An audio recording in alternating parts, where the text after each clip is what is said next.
Why should the Bible disturb us sometimes? Pag-usapan po natin yan sa devotion natin na ito.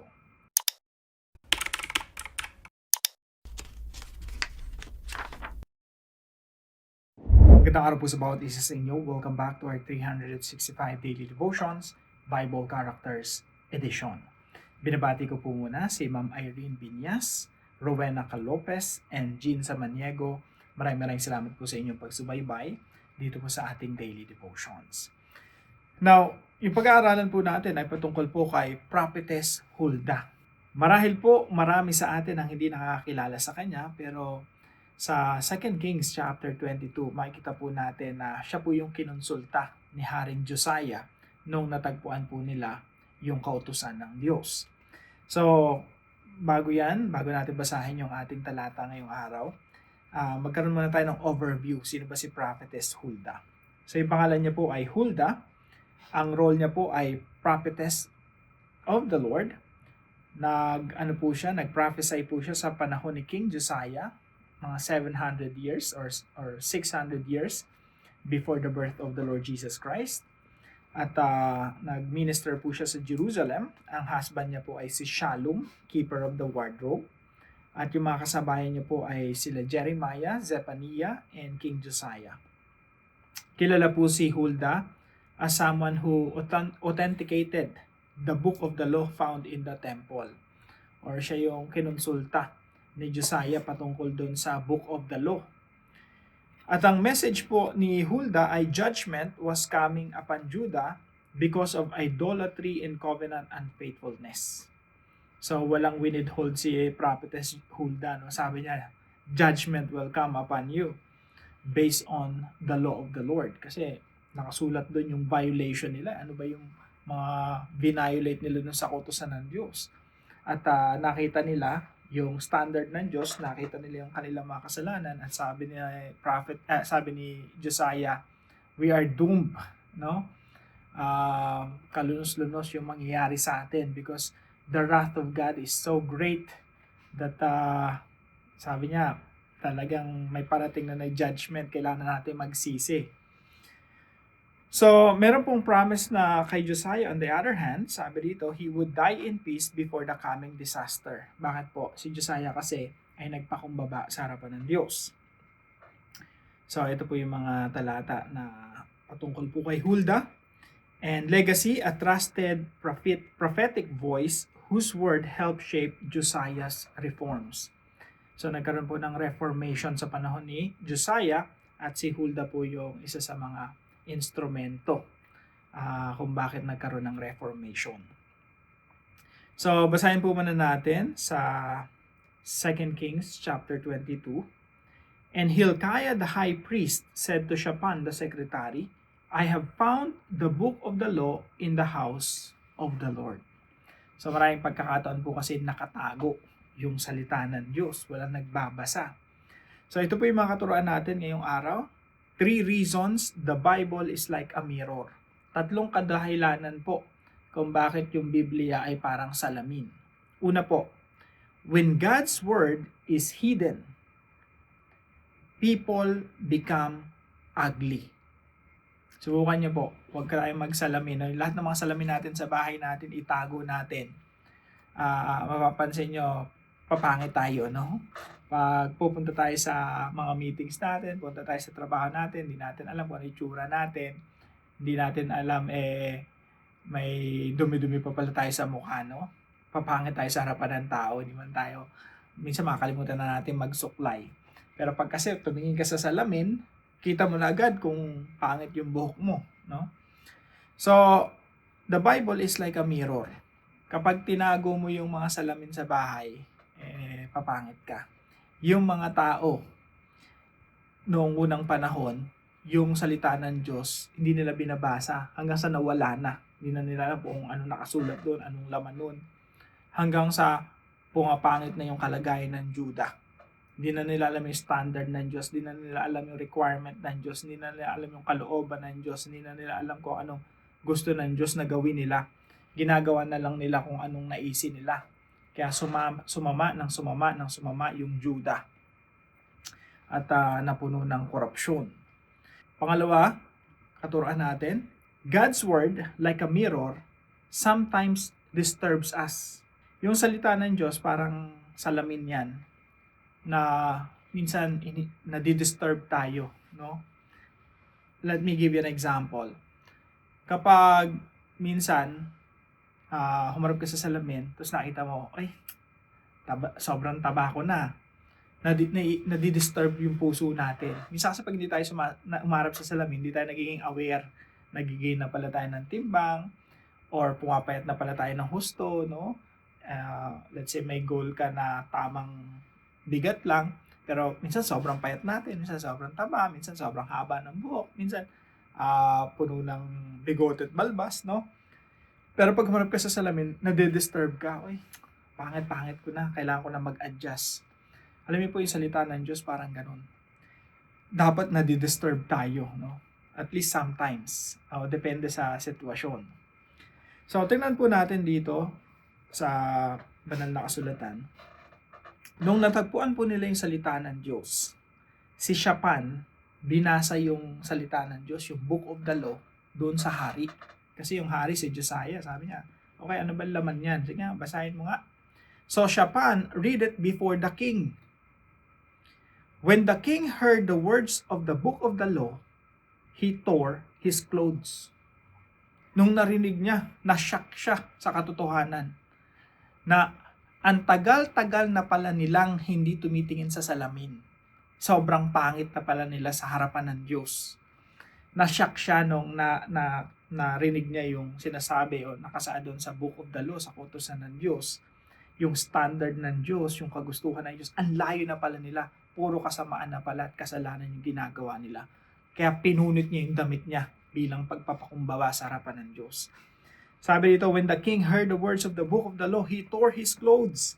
And the king commanded Hilkiah the priest and Ahikam, the son of Shaphan, and Akbor, the son of Micaiah, and Shaphan the secretary, and Asaiah the king's servant, saying, Go inquire of the Lord for me, and for the people, and for all Judah concerning the words of this book that has been found.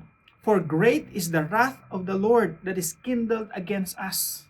Napakatindi na nung galit at puot ng Diyos, nagtitimpi lang pala sa atin sa sobrang tindi ng mga kasalanan natin. So mga kapatid, God's word like a mirror sometimes disturbs us. And I hope minsan pag binabasa natin yung salita ng Diyos, nade-disturb din tayo. Na parang, Lord, ang layo ko pala sa kalooban mo. Ang layo ko pala sa plano mo. Kung ano-ano pala pinagagawa ko sa buhay ko, Lord, gusto ko nang manumbalik sa'yo. Kasi pag hindi tayo nade-disturb ng salita ng Diyos, baka nagiging komportable na tayo sa makasalanang pamumuhay. O baka nagiging komportable na tayo na malayo sa Diyos. O baka nagiging komportable na tayo sa buhay natin kahit di na tayo nagpe-pray, di na tayo nagbabasa ng salita ng Diyos. At okay na sa atin, no? Satisfied na tayo sa ganun. And I hope hanggang sa ngayon ay nadi-disturb tayo pag binabasa natin yung salita ng Diyos. Pangatlo po, God's word must be part of our daily routine.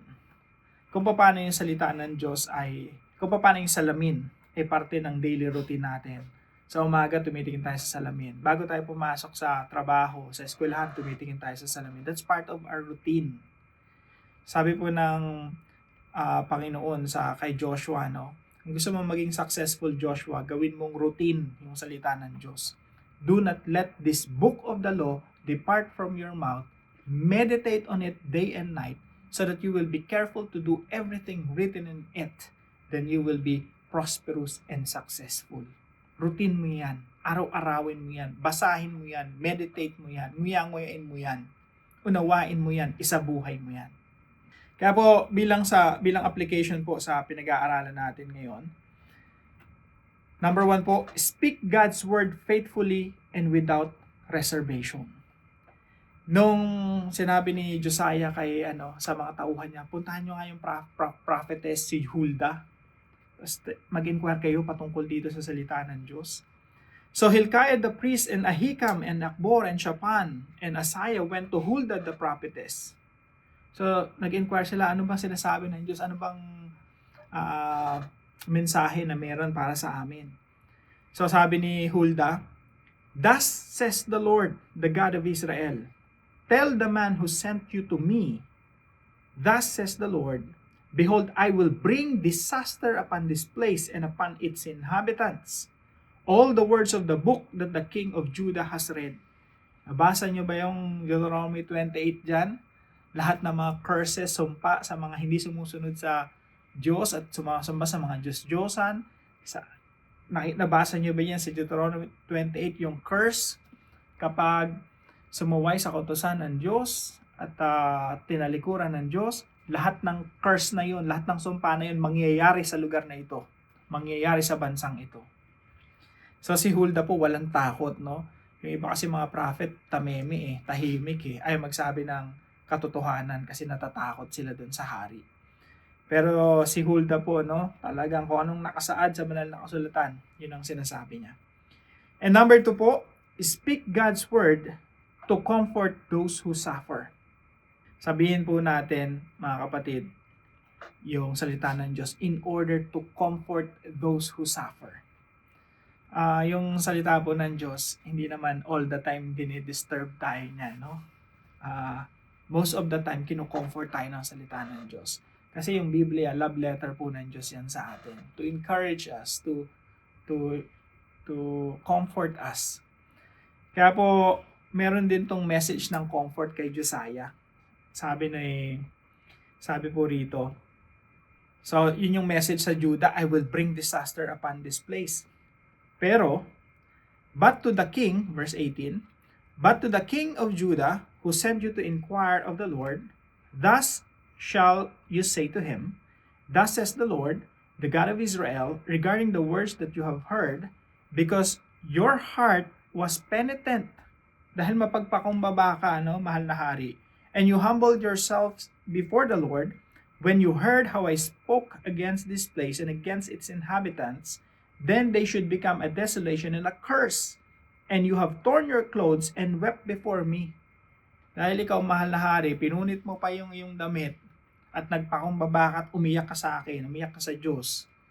Sabi niya, here's the comfort for you. I also have heard you, declares the Lord. Therefore, behold, I will gather you to your fathers, and you shall gather to your grave in peace. And your eyes shall not see all the disaster that I will bring upon this place. Don't worry, Josiah. Hindi ito mangyayari sa iyong kapanahunan. I-delay ko to, no? Para hindi ikaw ang maka-experience nito. And that's the words of comfort for Josiah. So, ganoon din sa atin, no? Gamitin natin yung salita ng Diyos, hindi lang pang-condemn, no? Hindi puro condemnation, kundi pang-comfort sa mga nagsasuffer, pang-encourage sa mga tao. Send natin yung mga encouraging Bible verses sa mga kapatiran natin, lalo na yung mga nagdurusa at dumadanas ng mga problema. And point number 3, speak God's word to disturb those who are comfortable. Ito naman yung kabaligtaran. Para naman dun sa mga komportable sa buhay nila, na minsan kahit malayo sa Diyos, komportable, ang saya-saya pa rin, happy pa rin, no? Maraming mga tao ganun layo-layo sa Diyos pero happy sa buhay. Namumuhay, nagsiswimming na sa kasalanan, talagang tuwan-tuwa pa, no? Parang yung mga nakikita ko tumatalon sa tulay, no? At ginaganon pa yung tubig, tumitilamsik pa yung burak, no? Sobrang dumi nung ilog na tinatalon na, sayang-saya pa, pumapasok pa sa bibig yung tilamsik, no? Tuwan-tuwa pa. Marami pong ganun tao ang nasa ganung kalagayan. We have to speak God's word to disturb them. Masyado na silang komportable sa buhay nila na malayo sa Diyos at namumuhay sa kamalian.